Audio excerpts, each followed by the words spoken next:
Mbote bandeko o nyonso bozali kolanda ngai awa na Londres na pesi bino mbote na kombo na nzambe oyo aza likolo na banzambe nyonso kombo na ye El Elyon Yesu Kristo. Nzambe aza likolo ya banzambe nyonso makambo nyonso ya mokili oyo ye aza likolo na nyonso yango nde natindeli bino mbote ekodépendre na ere nini ozolanda ngai mpe na mboka nini ozali kolanda ngai me nasalue bino nyonso mpe napesi bino mbote ya mingi na mokolo na lelo. Boti komona nazalaki kopenye mandefu donc na ngai sujet ya lelo ekozala sur likambo ya mandefu. Ndenge tozali komona ngai personnellement na uta na ba culture moko oyo tango tozalaki bilenge to nayaki okoma na ba vingtaine na bambula epuis tozalaki fier ya mandefu tango ebimi tozalaki komona lokola tozalaki bana mike mpe tokomi ba mibali na ndenge wana. Mais après on dirait culture wana le fait que mutu moko ateyaki ngai te alobaki na ngai eloko moko te. Bon, toye kokola mingi na esprit ya bakolon na moto na biso ezali yo mwana mobali fo okata suki bien okata kamandefu kotika kamandefu te soki otiki mandefu okobima salite liboso na bato. Donc nakolaka presque na culture wana balobaka ki mon peuple périt parce qu'il lui manque la connaissance. Soki oyebi te ezali mawa mingi nakolaka mpe na bainternat tobandaki komona mingi na bainternat basango tokobenga bango bamompe bazalaki bato moko okomona bango mingi bakaika na bamandefu me baki bilongi propre soin me baki na mandefu moto alimbola biso ntina nango azali te. Sikoyo toye komona mpe lisusu na protestant mingi basango ya bamindele ya baprotestant ntango nakendeki su na internat na mboka moko na nkonkia bato bayebi mboka wana en tout cas bato ebele batanga kuna tozomona bato mingi bazalaki wana bazalaki toujours kotika mandefu mais on ne comprenait pas. Donc mandefu mpona biso mpona ngai na culture oyo nakola nango ezalaki signe ya moto moko aza désordre aza nini nzoka nde kotalaka moto na aspect extérieur te.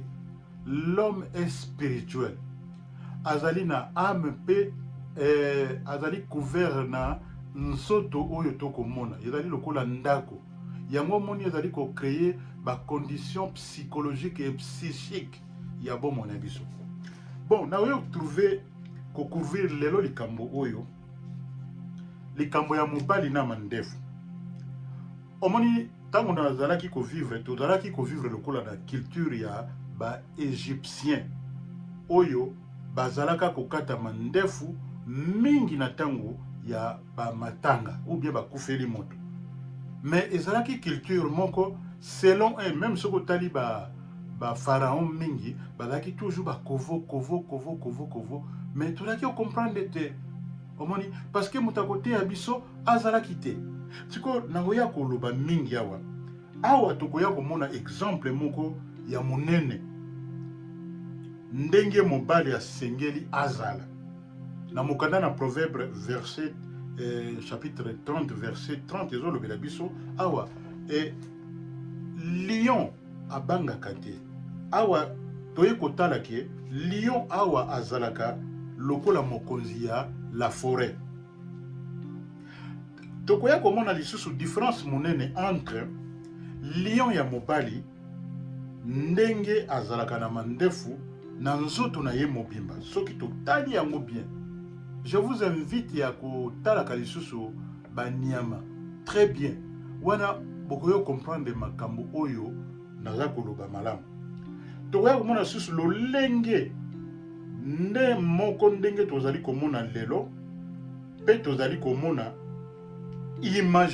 imaginons-nous que soki mpe basi bazala pe na mandefu elingaki kozala ndenge nini awa soki mibali bakati mandefu tokati mandefu na biso tokokoma kovivre na bamama na confusion ya makasi na vie na biso. Totanga lisusu na mozindo makambo na koloba soki ezali na relation mpe na kati na Bible. Na mokanda na Lévitique 19 verset 27 elobeli ngai boy. Vous ne couperez point en rond les coins de votre chevelure et tu ne raseras point les coins de ta barbe. Oh, Bible mutelobeli biso. Malgré l'Ancien Testament, est-ce que Nzambe a changé? Parce que tu as la confusion entre l'Ancien Testament et Nouveau Testament. Ancien Testament, ils allaient nini. Ils allaient neti bazali kolobela biso Christ ndenge abatami. Mais dans le Nouveau Testament, bazali kolobela biso révélation ya Christ oyo batu ba moni. Awa na Lévitique 21 verset 5 elobeli ngai boye. Les conditions de sainteté pour les prêtres. Moni batu ba nauki koloba likamba ba prêtre. Awa balobi les sacrificateurs ne feront point de place chauve sur la tête. Ils ne raseront point les coins de leur barbe et ils ne feront point d'incision dans leur chair. Na Bible oyo tobengi ya zonde Vance ezali lokola dictionnaire ya Bible elimboli makambo lisusu na mozindo elobeli ngai boye. Mandefu ezali comme un signe de dignité virile na mubali, en signe de deuil, et c'était une sorte de coutume de l'arracher ou de les couper. Ba Israélien ba pesaki bango po na kokata mandefu na bango pour cause que bakobima pe bakokoma lokola bapagano. Omoni ndenge ba culture ndenge ezalaka yango moni moto esengeli komiyebaka très bien malamu, esengeli koyeba culture yo wutaki obiaki na mokili oyo bazalaki kosala nini, bazalaki kovivre ndenge nini, lolenge nini, pote yo o comprendre na malamu. Kokopia kabiloko kaka bikopia boite ezali mawa pe soni. Total esusu na référence na mokanda na Lévitique na 19 verset 29 pe na Lévitique 21 chapitre 5. Ba verset biblique oyo ezali kolobela, ezali ko confirmer pe ko affirmer likambo ya mandefu na vie ya kimobali. Nakoya kozwa lisusu ba verset biblique mais nako détailler yango te faute ya temps parce que na média eza facilité mais au fur et à mesure tokozwa temps moko tokolimbola. Na Jérémie chapitre 2 verset 31 ezolobela biso likambo ya génération. Na Proverbe chapitre 30 verset 30 balobeli biso susu likambo ya un lion ne recule pas. Yo ozali nani? Ozali nini? Ozali ntaba? Ozali nani? Etant que mwana na Nzambe ya solo esengeli toloba ke les lions de la tribu de Juda yango bazoloba biso lion. Na mokanda na Samuel verset 10 na 2 Samuel chapitre 10 verset 4 à 5 elobeli biso boye. Totanga awa ezolobela biso likambo ya mandefu. Tokata yango bie totikaka yango. Soki ozali na yango, soki ozali na yango te, ezali pe komitungisama na yo te. Mais soki ozalaka na yango, toyoka balobi biso boye. Alors Hanoun saisit les serviteurs de David, leur fit raser la moitié de la barbe et fit couper leurs habits par le milieu jusqu'au haut des cuisses. Puis il les congédia. Balobi, awana 5, balobi, David qui fut informé, envoyant des gens à leur rencontre, car ces hommes étaient dans une grande confusion. Et le roi leur fit dire, restez à Jéricho jusqu'à ce que votre barbe ait repoussé et revenez ensuite. Omoni makambo ya mandefu. Te kota sur makambo ya mandefu, na koza sur ba verset biblique pona kolimbola lisusu oyo aza na temps vérifier ba makomi oyo. Lévitique 13 Lévitique chapitre 13 verset 40 à 41. Et le biso. Na Lévitique chapitre 18 verset 3. Et le biso. Na Proverbe 3 verset 31.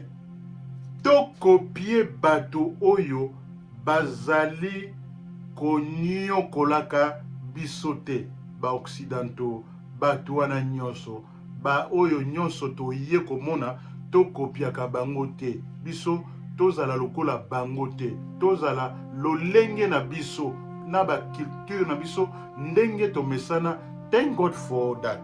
To kotala sur na Psaume chapitre 133 verset 2 et limboli biso be mingi to komona appelle sous na vie à Samson na mukana na Juge chapitre 13 verset 9 na verset 16 na 31. Toye comme on appelle na Juge chapitre 16 verset 19. Toye comme on appelle na Nombre 6 verset 2. Toye comme on appelle na Cantique des Cantiques na Roi Salomon chapitre 5 verset 1 na 2.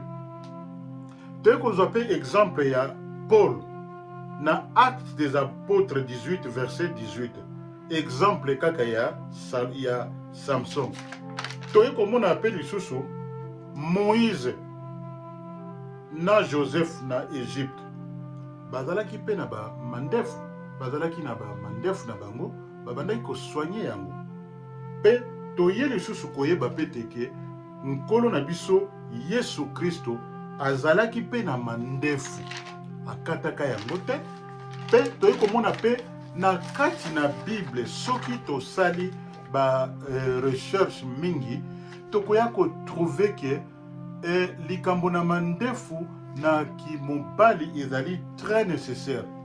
Awa baye kolobela biso ni na psaume oyo tomoni ya 133 verset 2 et lobeli biso bo. C'est comme l'huile précieuse qui, répandue sur la tête, descend sur la barbe d'Aaron. Moni Aaron azalaki na mandef na ye, qui descend sur les bords de ses vêtements. Bandeko, nazali kozonga lisusu na sujet oyo ya likambo na mandefu. Omoni na ye ko remarquer tango toye komona te bana oyo mingi ya biso ba congolais to boti ba comprendre makambo mingi oyo biso tango su ba papa ebele to comprenaki te. Ngai tango na tambolaka na nzela lere mosusu namonaki oyo ya ngai pe mwana asali basuki na ye, asali basuki ya barasta, asali balok, et puis atiki bandefu, et puis atiki pe ba moustache.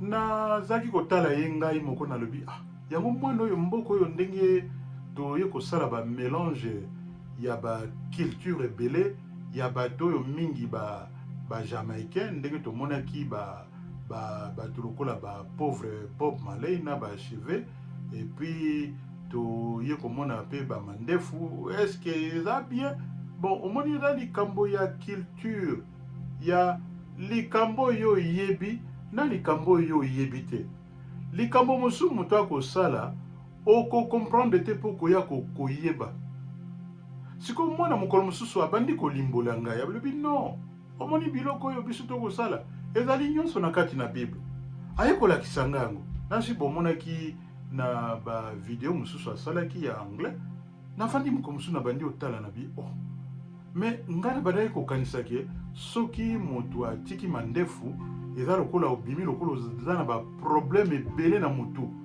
nsoka nde ezala po ete do yango moni esengeli koyeba makambo tokosala na vie toyebaka malamu mpe tokomprenaka malamu naye kobenga mama Brigitte mokolo mosusu tovandi tosololi ngai bi mama Brigitte yo moni mwana otala mwana oyo ya mobali oyo makambo azoyebisa ngai makambo ya mandefu basuki ya barasta nzoka nde ezalaka na bible oyebi makambo mama Brigitte aye koyebisa ngai alobi me bango mpe ntango azalaki mpe na Congo aza na oyo aye papa aleki omoni na Congo eza na bato mosusu mpe bayebi la parole wana très bien bayebi makambo ota mosusu yo na nga toyebi te mingi bazoteya bato makambo selon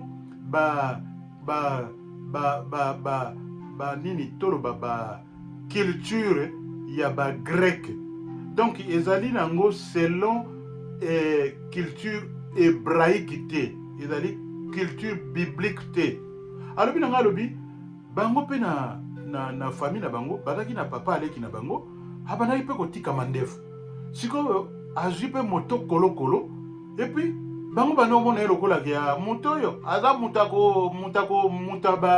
moto se ya donc neti parape moto moko ya bato ya molili to ntango aye okompare makambo alobi do bato bayebaki makambo omoni bato mosusu bazalaki omona azwi mandefu na ye atiki mpe oza na libandi lokola oyo yanga omoni suki awa omoni suki na pembeni awa suki na pembeni awa libandi eza kote oyo donc eza na kati na bibli ezolimbola sagesse ezolimbola oza na compréhension sagesse mpe discernement ya mozindo donc yango moni ezali na devoir ya yo moto tomiyeba batata bamama bandeko donc naye komona ke bato mosusu komona ye yo moni ye kaka rasta approche ye oyo ka raisonnement ya moto na moto alati soi-disant costume akati basuki asali soki ndenge nini yango nzoka nde moto wana aza na biloko ya kitoko oyo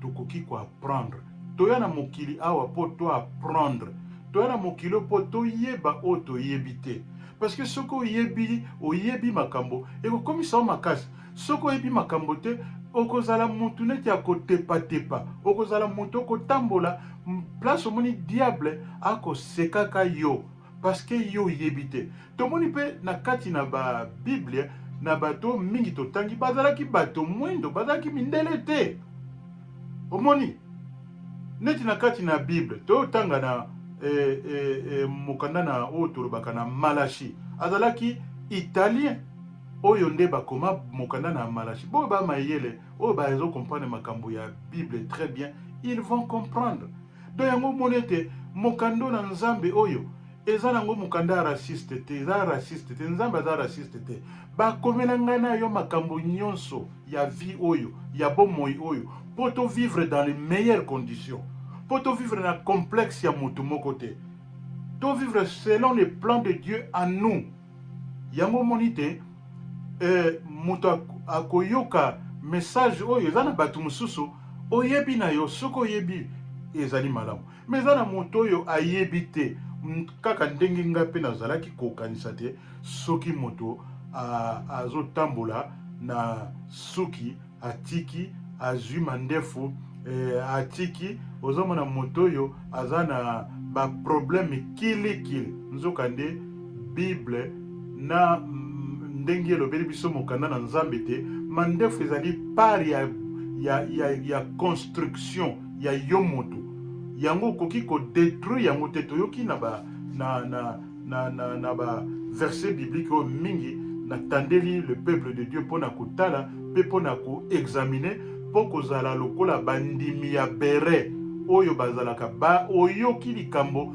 kende ko vérifier comme ça tango yo ko vérifier okomona makambo pe tozana mboka moko ba recherche ezali okosa ba recherche bele pona koyeba kotala komona te ezala mindele musu bakoma kotika ba mandefu mindele bazana bato moko bakolo baki eloko eza na bible bango bakoluka neti ezali malamu te sikoyo lelo eza malamu te bango bakomi kozwa yango badevelope yango epi bakomi koluka basala yango lokola bango nde bakolakisa biso te tokende ndenge wana te totala nde makomi na nzambe eyaki mpo ebénéficie na biso banso bato toza na mokili oyo ya lelo tokovivre balobi non à l'ignorance tovivre na confusion te tovivre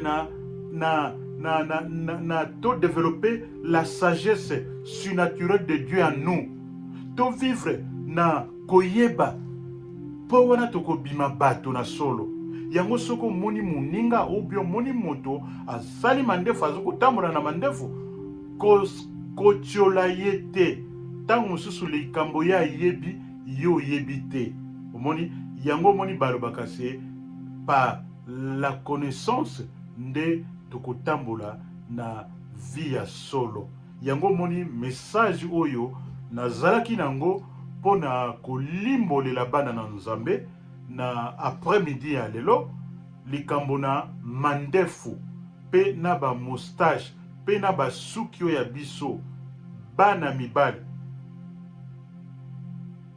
toyeba ko conserver ki